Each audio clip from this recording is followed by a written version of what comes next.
Margaret's Cafe sat on Highway 95, a place where truckers and travelers stopped for coffee and breakfast. On this Saturday morning, 8 members of the Iron Riders Motorcycle Club were eating in the back corner. Their leather vests and motorcycles outside were a familiar sight to Margaret, who'd served them for 15 years without any problems. James Mitchell was halfway through his pancakes when the diner door suddenly burst open with such force that the bell above it flew off and clattered to the floor. A small boy, maybe 8 years old, stumbled inside. His shirt was torn. One shoe was missing. His feet were bare and bleeding from running across gravel, and his face was covered in tears and dirt. "Please help!" he screamed, his voice cracking with desperation.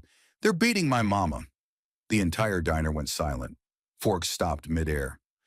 Coffee cups froze at people's lips. Everyone stared at the crying child whose desperation filled the room. But while other customers sat frozen in shock, unsure what to do, the 8 bikers stood up immediately. Chairs scraped against the floor. Boots hit the tile. James walked over and knelt down to the boy's level, making himself less intimidating. "Where is she, son?" His voice was calm but deadly serious. The boy pointed with a shaking hand across the street to a rundown motel parking lot. "Room 14. My mama's boyfriend.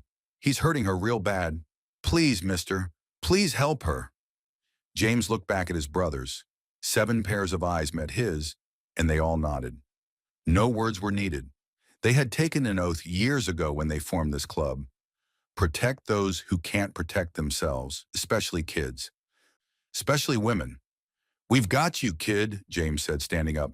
"Margaret, call 911 right now." Margaret's hands were already reaching for the phone behind the counter before James finished his sentence. Her maternal instincts had finally broken through the shock, and she was dialing with trembling fingers while keeping her eyes on the small boy who just burst into her cafe like a desperate angel seeking salvation. The motel across the street was the kind of place where people minded their own business and kept their curtains closed. The Sunset Motor Lodge, though there was nothing resembling a sunset in its faded, peeling exterior, had been slowly deteriorating for the past 20 years. Cheap rooms by the hour or by the week attracted a transient population. People down on their luck, people hiding from something, people who had nowhere else to go. Peeling paint covered the walls in layers like archaeological evidence of decades of neglect. The parking lot was full of cracks and potholes, some deep enough to swallow a motorcycle tire. Weeds grew through the broken asphalt. The neon sign that once proudly announced vacancy now only flickered a dim VNOIY after years of burnout letters never being replaced. Room 14 was easy to find because terrible sounds came from inside. A man's voice yelling with rage, his words slurred, but his violence crystal clear. A woman's voice crying and begging him to stop, her pleas becoming more desperate with each passing second. The awful sound of fists hitting flesh, that distinctive, sickening thud that combat veterans and emergency room doctors know too well. The sounds made James's jaw clench tight. He'd heard similar sounds before, during his 2 tours in Afghanistan. The sound of violence, of cruelty, of someone with power using it against someone defenseless. It was a sound that never left you, that haunted your dreams, that made you either turn away in self-preservation or run toward it to make it stop. The Iron Riders had chosen long ago which type of men they would be. The boy, his name was Connor, though James didn't know that yet, started to run ahead toward room 14, his bare, bleeding feet slapping against the broken pavement. But one of the bikers, a man called Thomas "Tank" O'Brien, because of his massive build, gently but firmly placed a hand on Connor's shoulder. "You stay here, buddy," Tank said, his voice surprisingly gentle for such a large man. "Let us handle this." Connor tried to pull away, his small body straining against Tank's gentle grip. "But that's my mama. He's hurting my mama." Fresh tears streamed down his dirt-covered face, leaving new clean tracks through the grime. "I know, son," Tank said, kneeling down to Connor's level just as James had done minutes before in the cafe. "And that's exactly why we need you to stay here where it's safe. Your mama needs us to handle this the right way, okay? You've already been the bravest kid I've ever seen. You ran for help. You found us. Now let us do what we do." Connor's bottom lip trembled, but he nodded, even though every instinct in his young body screamed at him to run to his mother. Tank positioned himself and Connor behind a rusted pickup truck that provided cover and kept the boy out of the immediate line of danger. James didn't bother knocking on the door of room 14. Knocking implied asking permission, implied waiting for a response, implied that what was happening inside might be acceptable under some circumstances. This was not one of those times.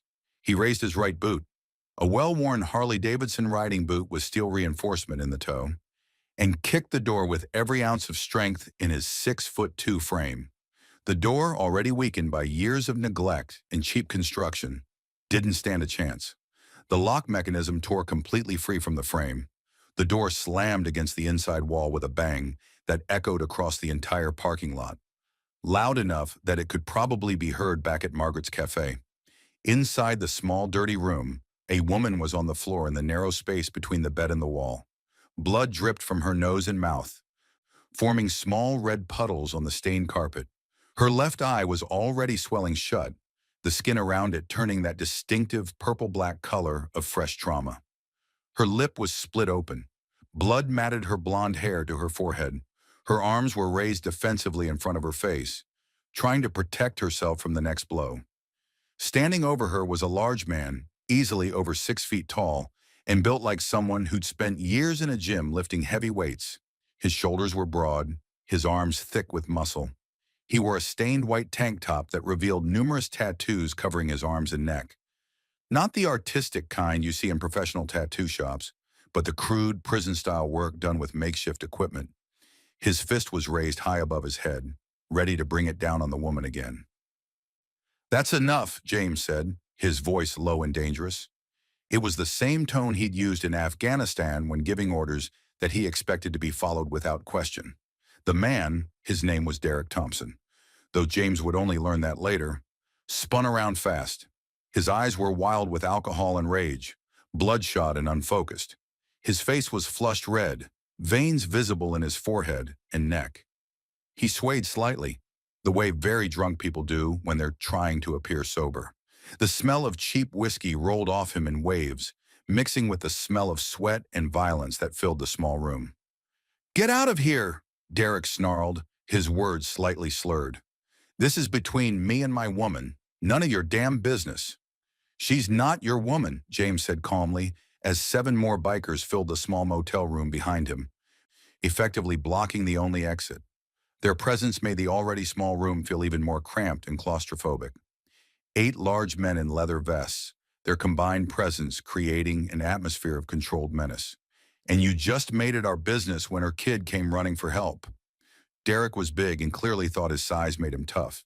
He'd probably spent his whole life using his size to intimidate people, to get his way, to hurt those smaller and weaker than himself.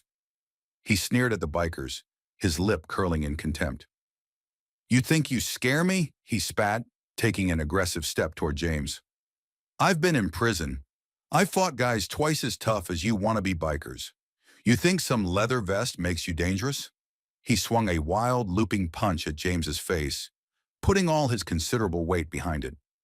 It was the kind of punch that would have connected with devastating force if it had landed.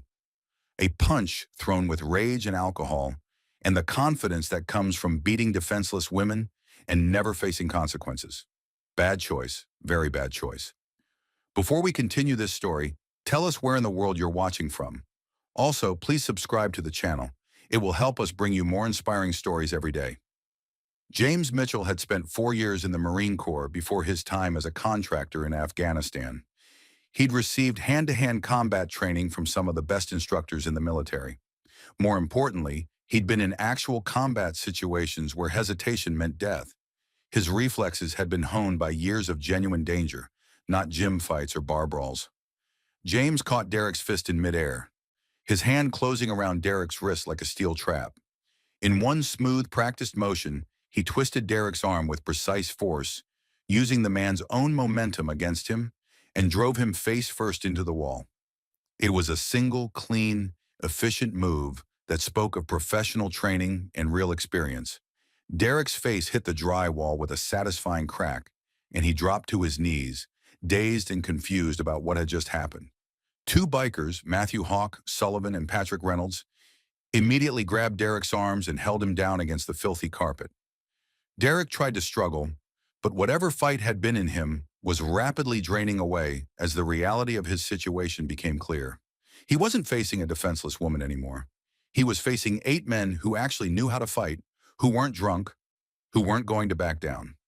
Another biker, a man named Daniel Doc Harrison, who'd been an Army medic for 6 years in Afghanistan, rushed over to check on the woman. Doc was 43 years old with kind eyes that had seen far too much suffering but never lost their compassion. He carried a small first aid kit on his motorcycle for exactly these kinds of emergencies, because in his experience, emergencies had a way of finding you, whether you looked for them or not. "Ma'am, can you hear me?" Doc asked gently, his trained eyes quickly scanning her injuries, cataloging the damage. "Where does it hurt the worst?" "My ribs," she gasped, struggling to draw breath. Each word seemed to cost her tremendous effort. "He kicked me there, multiple times. And Connor, where's Connor? Where's my son? Oh God, where's my son?" The panic in her voice rose sharply, and she tried to sit up despite the obvious pain it caused her.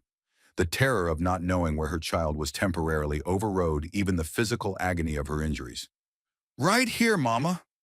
The small voice came from the doorway where Tank had allowed Connor to come forward now that the immediate danger had passed.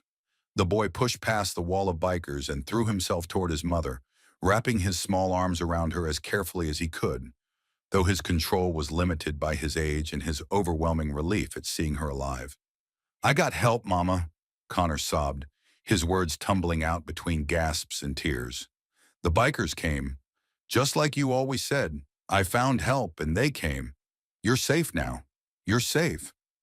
The woman, her name was Sarah Mitchell, no relation to James, held her son tight with one arm despite the terrible pain shooting through her ribcage with every breath.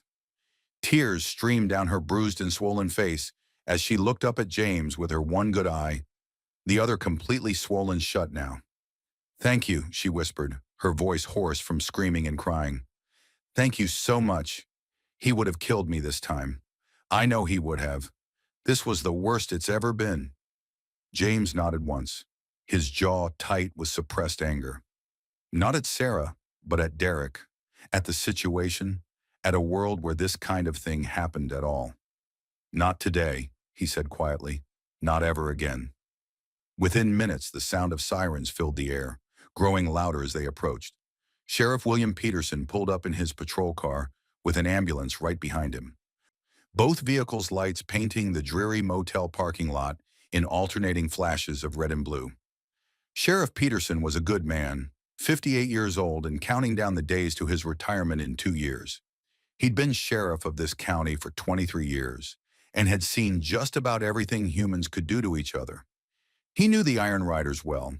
They did charity rides every year for the Children's Hospital, helped with toy drives for underprivileged kids at Christmas, and never caused any trouble in his county.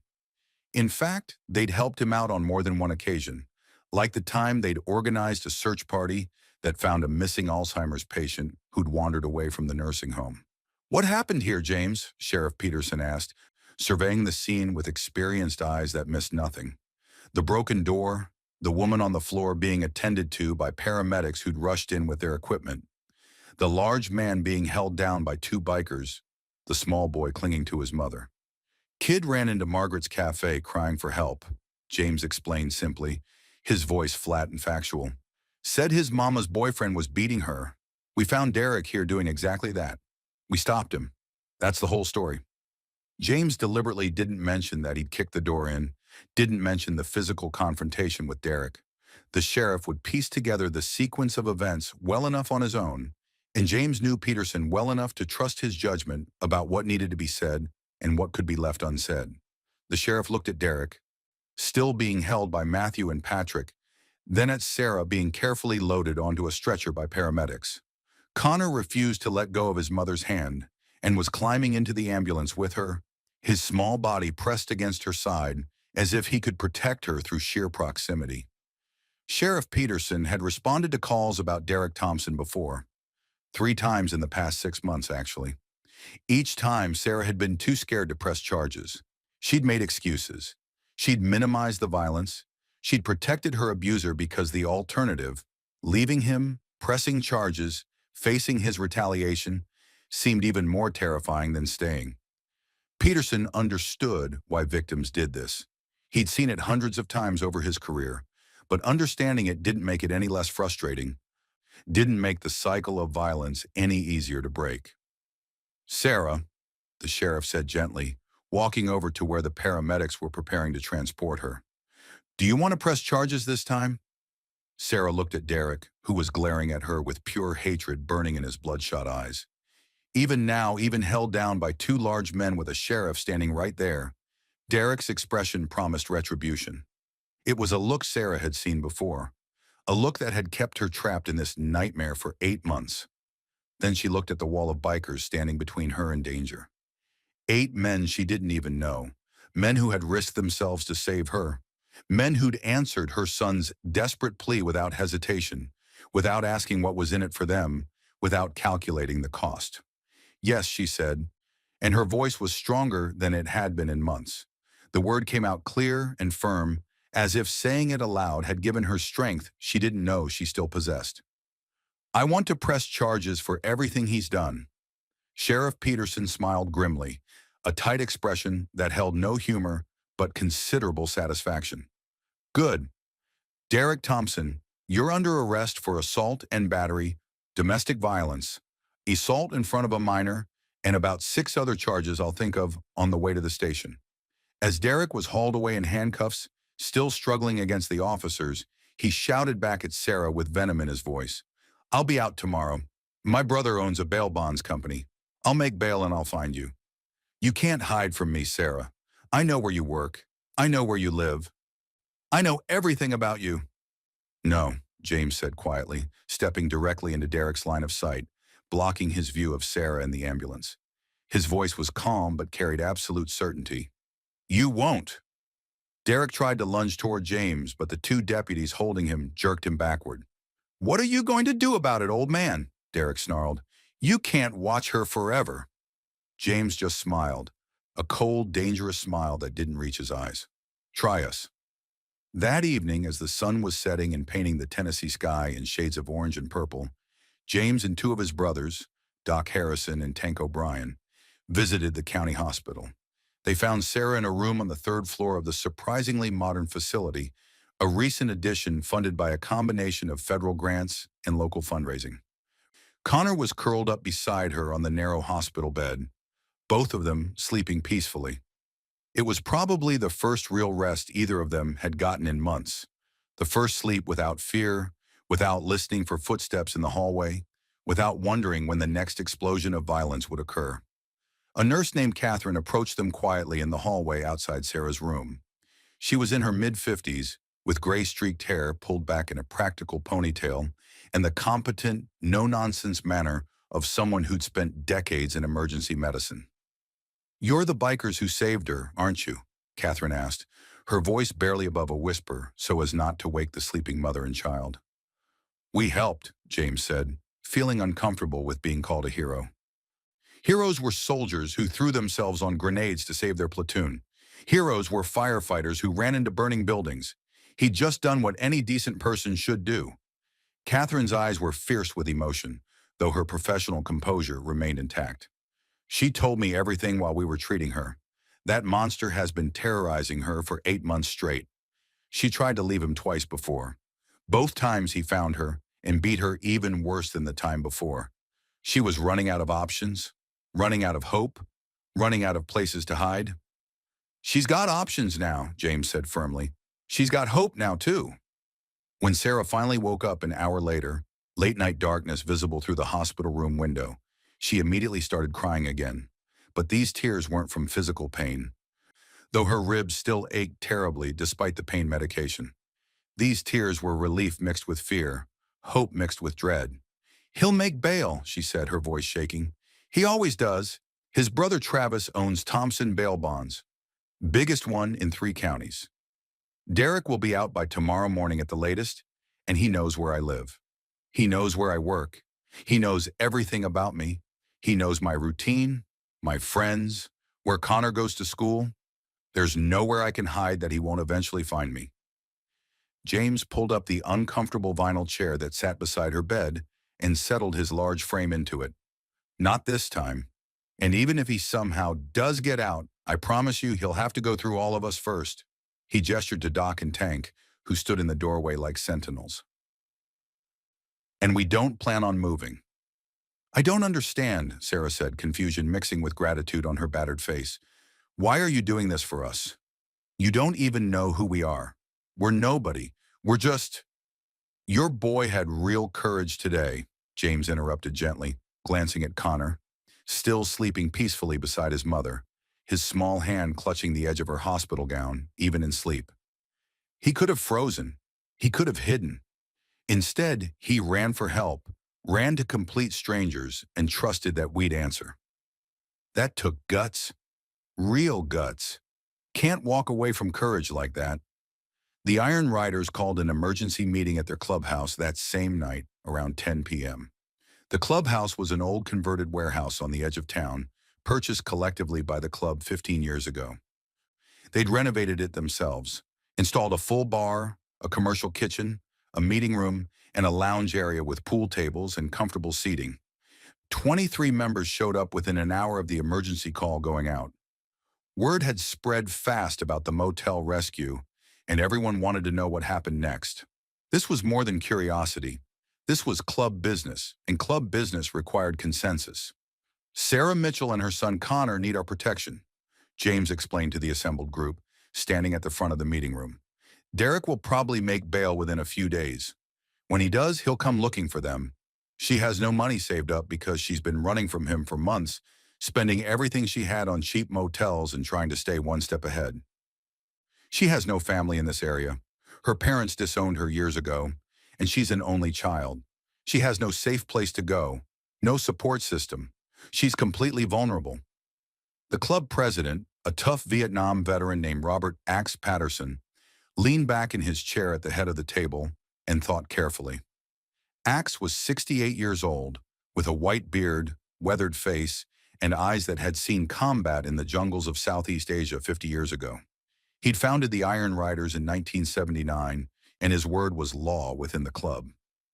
What exactly are you proposing, James? Axe asked, his voice gravelly from decades of cigarettes, though he'd quit 10 years ago on his doctor's orders. Full club protection, James said. We find her a safe apartment, help her get back on her feet financially, and we make damn sure Derek understands that touching her again means dealing with all of us. One member, a younger guy named Christopher Spike Anderson, who'd only been in the club for 2 years, objected. Look, I feel bad for her. I really do. But we're not a charity organization. We all have our own families to worry about and protect. We all have jobs and responsibilities. How long are we supposed to maintain this protection? A week? A month? Forever? That little boy ran to us, James said, his voice sharp and firm. He turned to face Spike directly. When he was terrified and desperate, when his mother was being beaten and maybe killed, he looked at us and saw help. He trusted us when everyone else in that diner just sat there and did nothing. We answered his call. We can't betray that trust now by walking away and leaving them vulnerable. The room was quiet for a long moment. Several members nodded in agreement. Others looked uncertain, weighing the commitment being asked of them. Axe studied James's face for a long moment, then looked around the room at the other members. The Iron Riders had always had a code, a set of rules they lived by. It was written on a wooden plaque hanging on the clubhouse wall.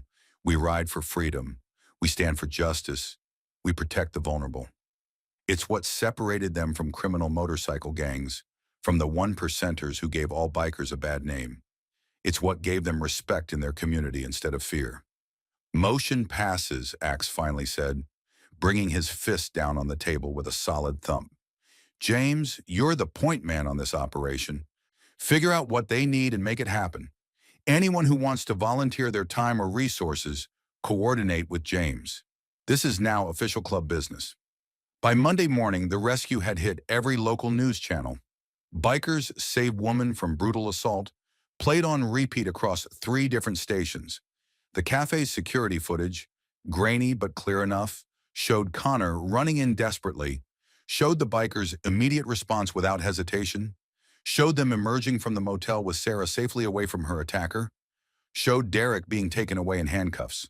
The local news anchors couldn't get enough of the story. It had everything: danger, violence, heroism, a child in distress, and an unexpected group of heroes. One station ran a segment titled, "Not All Heroes Wear Capes, Some Wear Leather." Public perception of the Iron Riders shifted overnight. These weren't the dangerous outlaws people sometimes imagined when they saw motorcycle clubs. They were men who'd stopped for Saturday breakfast and ended up saving lives without a moment's hesitation. Margaret started a fundraiser right there at the cafe. She put a large glass jar on the counter with Connor's crayon drawing taped to it. A picture he'd drawn in the hospital showing stick figure bikers helping a woman and child, with "thank you" spelled out in uneven letters across the top. "Every penny goes to Sarah and Connor," Margaret announced to every customer who came through her door. She also posted about it on the cafe's Facebook page, which had a surprisingly large following for a small rural establishment. By the end of the week, the community had donated $15,000, enough money for first and last month's rent on an apartment, security deposits on utilities, furniture, a used car so Sarah wouldn't have to rely on public transportation, and a financial safety net while Sarah got back on her feet. The response overwhelmed Sarah when James told her about it during a hospital visit. "I can't accept this," she protested weakly. "It's too much. These people don't even know me." "They know enough," James replied. "They know you're a mother who needs help. They know your son was brave enough to ask for it. That's all they need to know." While Sarah recovered in the hospital for the next 3 days, the Iron Riders found her a small 2-bedroom apartment in a secured building across town, far from anywhere Derek would think to look. The building had a security gate, cameras, and a management company that took tenant safety seriously. They installed extra deadbolts on the door, added a security chain, and gave Sarah emergency contact numbers for all 23 members of the club. They made it crystal clear to everyone in town, through both official and unofficial channels, if Derek or anyone else threatened this woman or her son, 40 bikers, counting the members who lived in neighboring counties, would respond immediately. Connor drew a picture for each of the 8 bikers who'd rescued his mother, using his crayons and spending hours getting the details right. Images of motorcycles and stick figure heroes with big smiles and helmets. He gave James's drawing to him personally when they visited the hospital on Tuesday evening.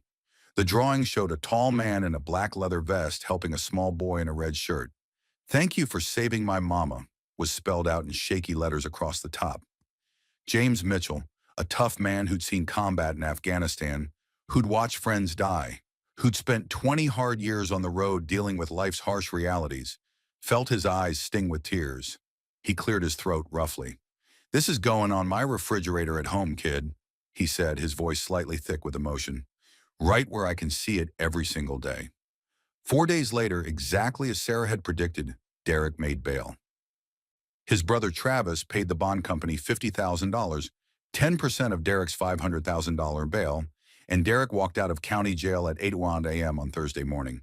But when he tried to find Sarah, he hit walls everywhere he turned. Her old apartment was empty. The landlord, who'd already rented it to new tenants, refused to provide any forwarding address.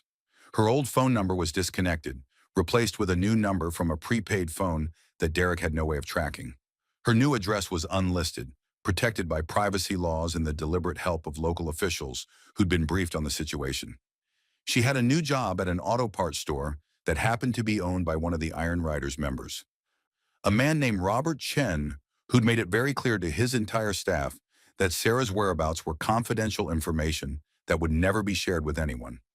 Security systems protected her new building, systems Derek couldn't breach without triggering alarms and police response. And 40 bikers had made it very clear throughout town, through word of mouth and direct conversations with anyone who might know Derek or his associates. Approach Sarah Mitchell or Connor again and face consequences that go way beyond legal trouble. Derek tried everything he could think of. He went to Connor's old school, but Connor had been transferred to a new school in a different district. He tried to follow the school bus, but the new school had been informed of the situation and had a security protocol in place.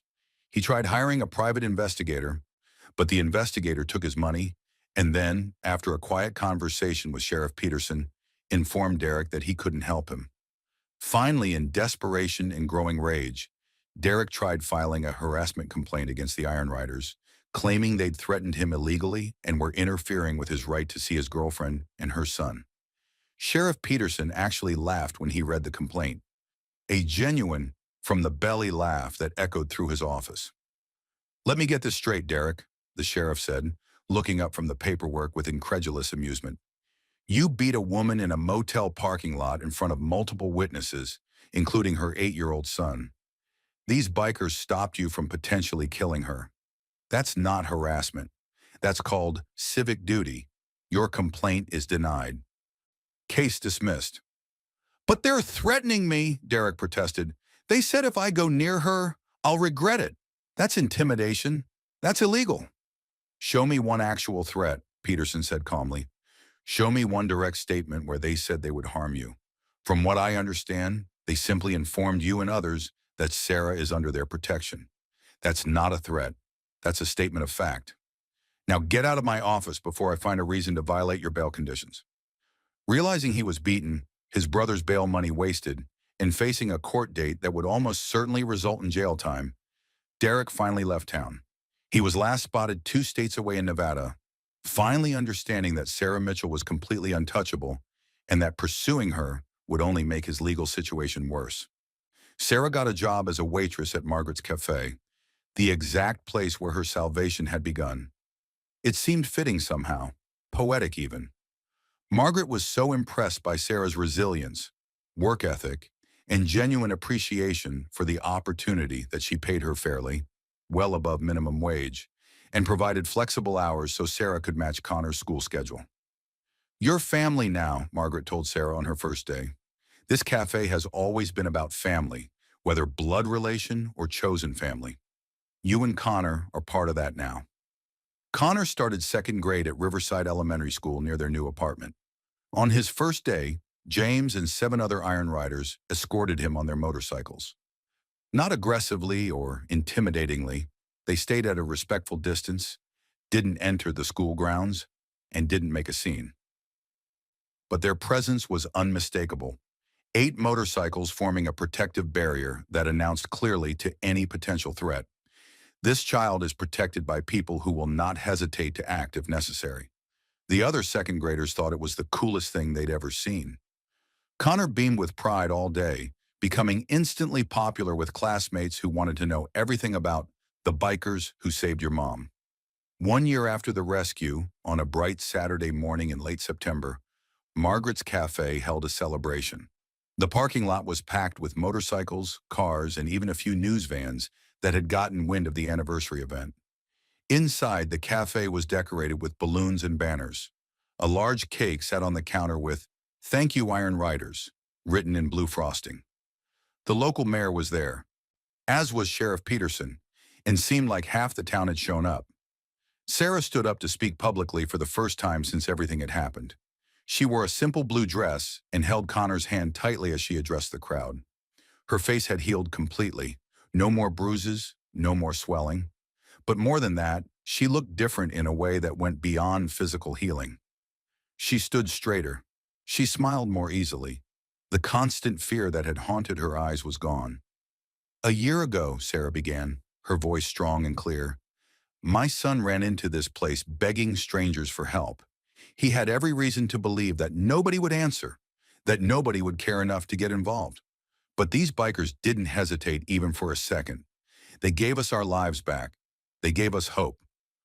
They showed us that there are still good people in this world who will stand up for what's right even when it costs them something." Connor stepped forward, holding a painted canvas version of his original crayon drawing. It had been professionally framed and showed 8 bikers surrounding a woman and child, protecting them from darkness. Across the top, in carefully painted letters, were the words, "Sometimes heroes ride Harley-Davidsons." He walked over to James and handed it to him with both hands. "For your clubhouse, Mr. James, so you never forget what you did for us." The crowd erupted in applause that lasted for nearly a minute. Several people wiped tears from their eyes. Margaret was crying openly, not even trying to hide it. James knelt down and pulled Connor into a tight hug. When he spoke, his voice was thick with emotion that he didn't try to hide. "You were the real hero, kid. You had the courage to ask for help when it mattered most. A lot of people freeze in situations like that, but you ran toward help, not away from it. You saved your mama's life that day by being brave enough to ask strangers for help. Never forget that. Never forget how strong you are. The celebration continued for hours. The Iron Riders told stories about the rescue, though they downplayed their own role and emphasized Connor's courage. Sarah talked about her new life, her job at the cafe, the apartment that finally felt like home instead of just a place to hide. Connor had grown 2 inches in the past year. He'd made friends at his new school. He was getting straight A's. He played soccer now. And half the Iron Riders showed up to his games wearing their leather vests and cheering louder than any other parents in the stands. As the sun began to set and the celebration wound down, James stood outside the cafe with Axe, watching Connor play with some other kids in the parking lot, while Sarah talked with Margaret and some other women from town. "You know Derek violated his parole in Nevada," Axe said quietly. "Got into a bar fight. He's going back to prison for at least 3 years, maybe 5. James nodded slowly. "Good. That gives them even more time to build a life without looking over their shoulders." "You did a good thing here, James," Axe said. "The club did a good thing. This is what we're about. This is why we exist." "That kid did it," James replied. "All we did was answer when he called." They stood in comfortable silence for a while, watching Connor laugh and play with the carefree abandon of a child who'd finally forgotten what it felt like to be afraid all the time. Sometimes the bravest cry for help interrupts the quietest morning. What begins as breakfast among strangers ends as a rescue that transforms lives forever. The months that followed brought changes that none of them could have predicted that Saturday morning when Connor burst through the cafe doors. Sarah thrived at Margaret's cafe. Her natural warmth with customers, combined with her genuine appreciation for the opportunity, made her one of the most requested servers. Regulars would specifically ask to sit in her section. She remembered their orders, their names, their stories. She'd lived through enough hardship to have genuine empathy for others going through difficult times. Within 6 months, Margaret promoted her to assistant manager, giving her a raise and even more flexible hours. The position came with health insurance, the first time Sarah had been insured in 4 years. She cried when Margaret told her, overwhelmed by the security it represented. Connor flourished in ways that surprised even Sarah. The trauma of that terrible day didn't vanish overnight. He had nightmares for months, would sometimes wake up screaming, convinced Derek had found them. But with the help of a child therapist, paid for by the community fund that still had money remaining, Connor slowly processed what had happened and began to heal. His relationship with the Iron Riders became something special. They weren't trying to replace any father figure. Most of them had their own kids and understood boundaries. But they became uncles of a sort, men who showed up to his soccer games, who taught him how to change a bicycle tire, who demonstrated that masculinity could mean protecting the vulnerable rather than dominating them.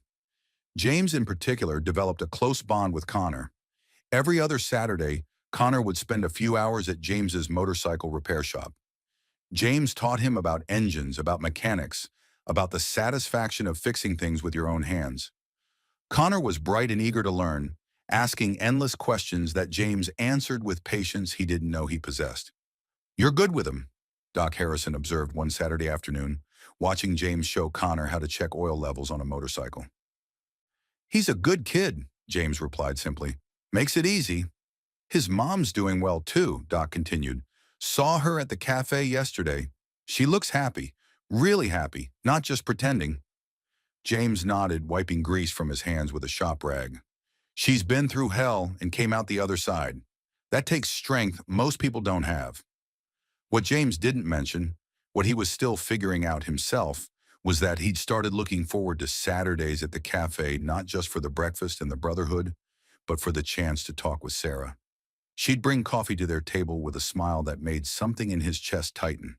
They'd exchange a few words, nothing profound, just casual conversation. But those small interactions had started meaning something to him. He was 51 years old, divorced for 12 years, with 2 grown kids living in different states. He'd convinced himself that part of his life was over, that he was content with his motorcycle, his work, and his club brothers. But Sarah's presence challenged that certainty. Sarah, for her part, was equally confused by her own feelings. James represented safety in a way she'd never experienced before. But more than that, he treated her with a respect and gentleness that stood in stark contrast to every man she'd been involved with over the past decade. He never pushed, never demanded, never expected anything from her. 8 months after the rescue, on a quiet Tuesday evening, when Sarah was closing up the cafe, James stopped by.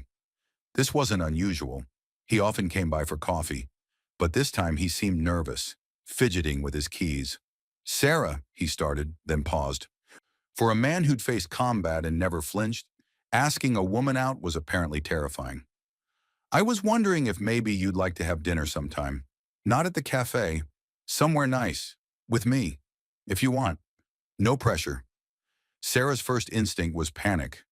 Dating felt dangerous, felt like opening herself up to being hurt again. But as she looked at James, this man who'd kicked down a door to save her, who'd spent months ensuring her safety, who treated her son with kindness and patience, she realized her fear wasn't of James himself. It was of her own history repeating itself. "I'd like that," she heard herself say. "I'd like that very much." Their first date was awkward in the sweetest way possible. James took her to an Italian restaurant 2 towns over, wanting to give them privacy away from everyone they knew. He wore a button-down shirt instead of his usual t-shirt and jeans, looking uncomfortable but making the effort. Sarah wore a green dress that Margaret had helped her pick out, spending 2 hours getting ready because she wanted everything to be perfect. They talked about everything and nothing. Sarah learned that James had served in the Marines, that he'd been married young and divorced amicably, that he had a daughter in Colorado and a son in Texas. James learned that Sarah had grown up in foster care, that she'd aged out of the system at 18 with nowhere to go, that Connor's father had never been in the picture. "I make terrible choices in men," Sarah admitted over dessert, then immediately regretted her honesty. "I mean, not that I didn't mean." "I get it," James said gently. "You've been hurt before. That's not your fault, Sarah. The men who hurt you, that's on them, not you." The simple statement, delivered with such certainty, made Sarah's eyes fill with tears. "Thank you for saying that." Their relationship developed slowly, carefully, like two people who'd both been burned learning to trust heat again. James never pushed for more than Sarah was ready to give. He met her at her pace, respected her boundaries, and made it clear through his actions that he was willing to wait as long as necessary. Connor, watching his mother smile more than he'd ever seen, gave his wholehearted approval. "Mr. James is cool," he told his mother seriously one night. "He's not like Derek. He's nice to you. He's nice to me. I think he's a good guy, Mama." "I think so too, baby," Sarah replied, hugging her son close. Meanwhile, the Iron Riders continued their work in the community. The rescue had raised their profile considerably, and they used that attention to do more good. They organized larger charity rides, raised more money for local causes, and became actively involved in supporting other domestic violence survivors. Axe Patterson, the club president, was approached by the director of the county's domestic violence shelter. "We could use volunteers," Director Jennifer Walsh explained during a meeting at the clubhouse. "Not just for security, though that helps, but for moving survivors out of dangerous situations, for providing escorts, for being a visible presence that says, 'This person is protected.'" The club voted unanimously to partner with the shelter. Over the next year, they helped 17 women and 4 men escape abusive situations. Word spread through underground networks that if you could get to the Iron Riders, they would help you get out safely.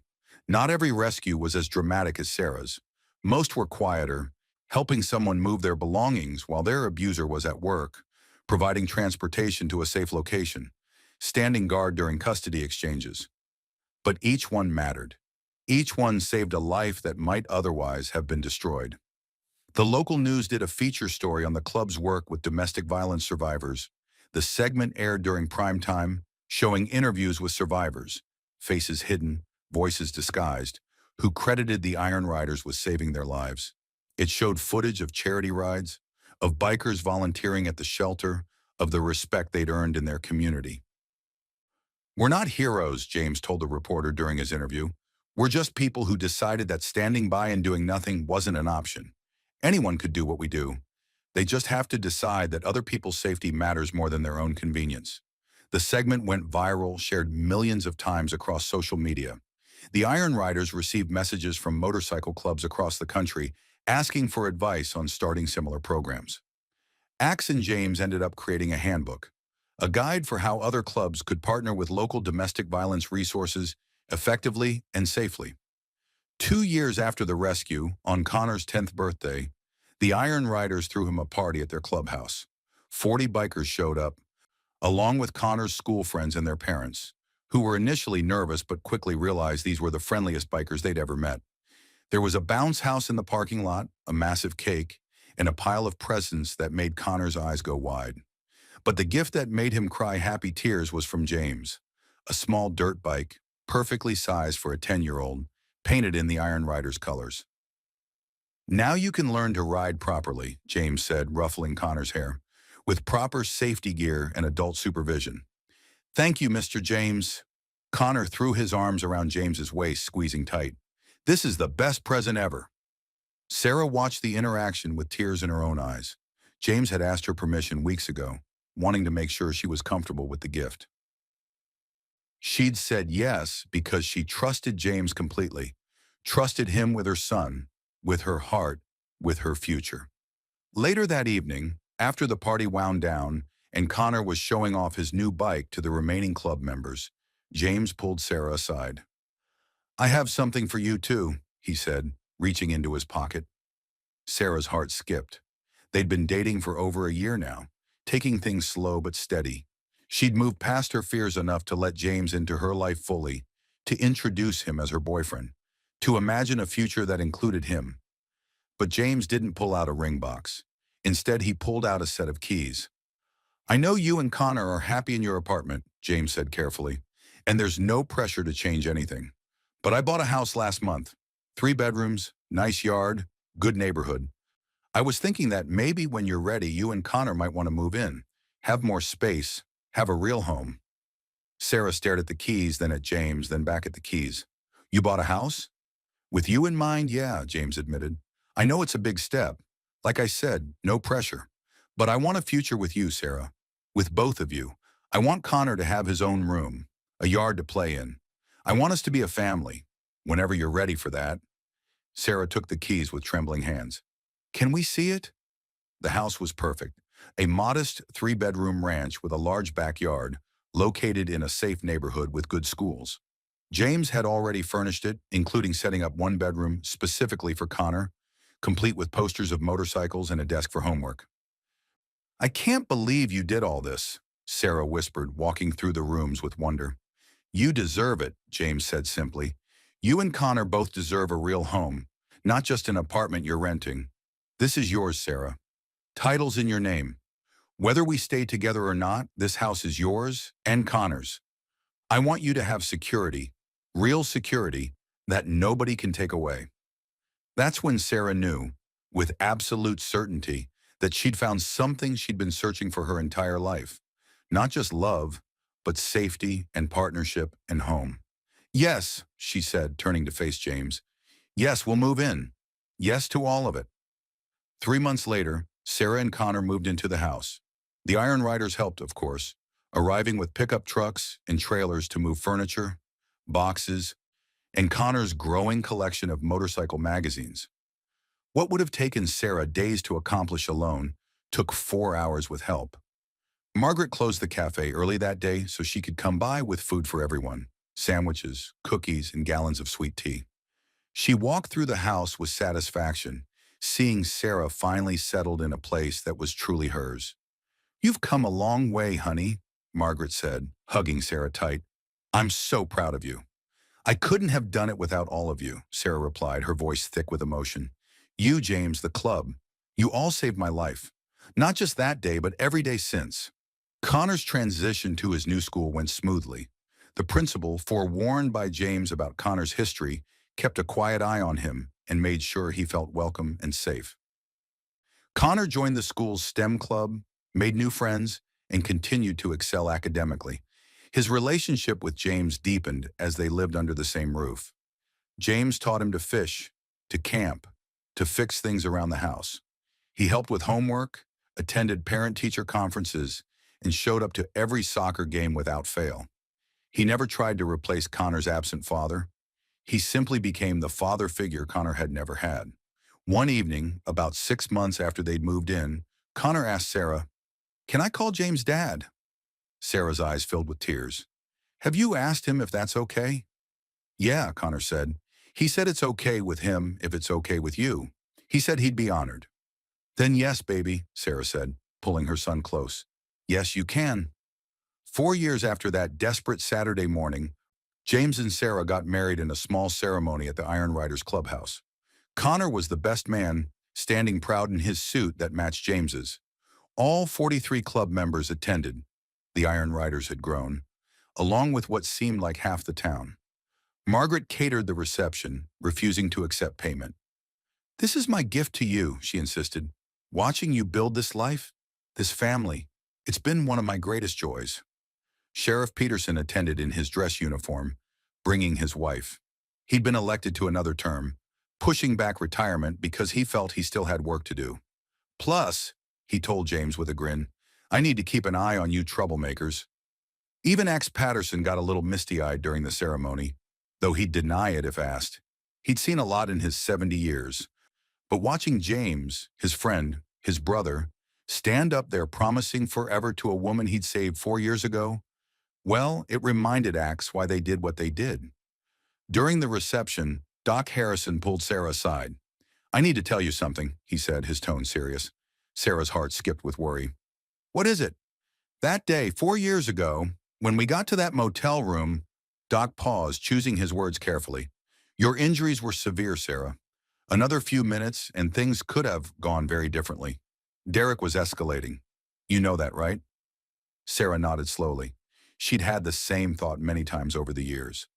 "Connor saved your life by running for help," Doc continued, "but he saved his own life too. Kids who witness that level of violence, who grow up in that environment, it changes them, often permanently. By being brave enough to run, by finding us, Connor broke that cycle. He gave both of you a chance at a different life." "I know," Sarah whispered. "I think about it all the time. What if we'd gone to a different diner? What if you all hadn't been there that morning?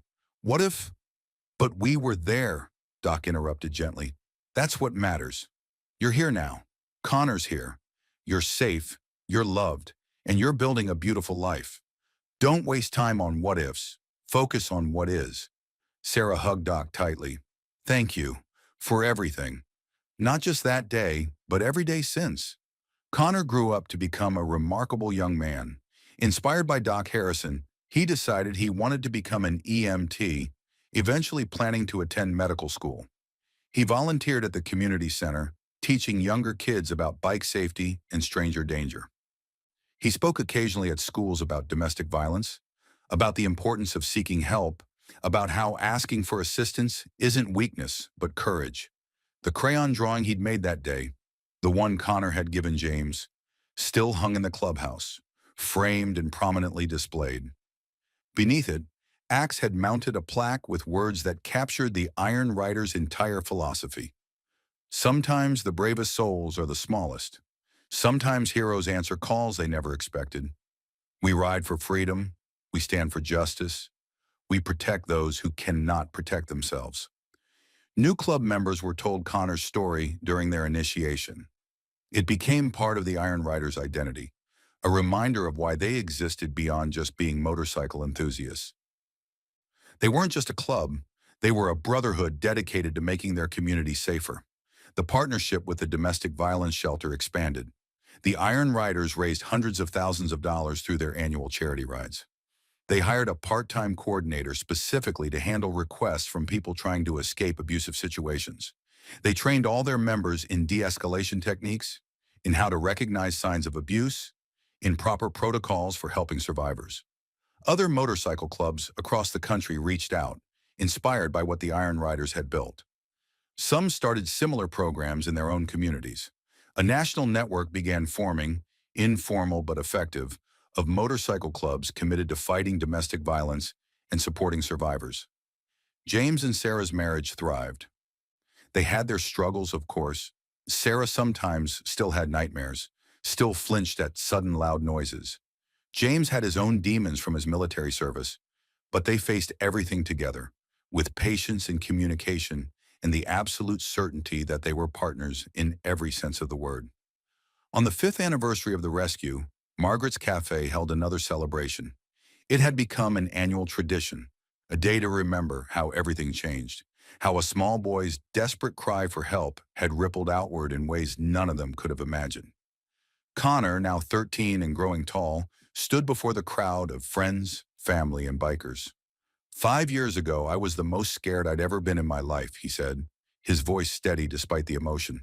I thought my mom was going to die. I thought I was going to lose her. But I ran into this cafe and asked for help, and these men, he gestured to the Iron Riders surrounding him, they didn't hesitate. They didn't question. They just acted. I learned something that day that changed my whole life, Connor continued. I learned that there are good people in this world who will help you if you ask. I learned that being strong sometimes means admitting you need help. I learned that heroes don't always look like what you expect. Sometimes they wear leather vests and ride motorcycles. He turned to look at James, who stood with his arm around Sarah's shoulders. And I learned that family isn't always about blood. It's about who shows up, who stays, who loves you even when it's hard. The crowd erupted in applause, tears flowed freely.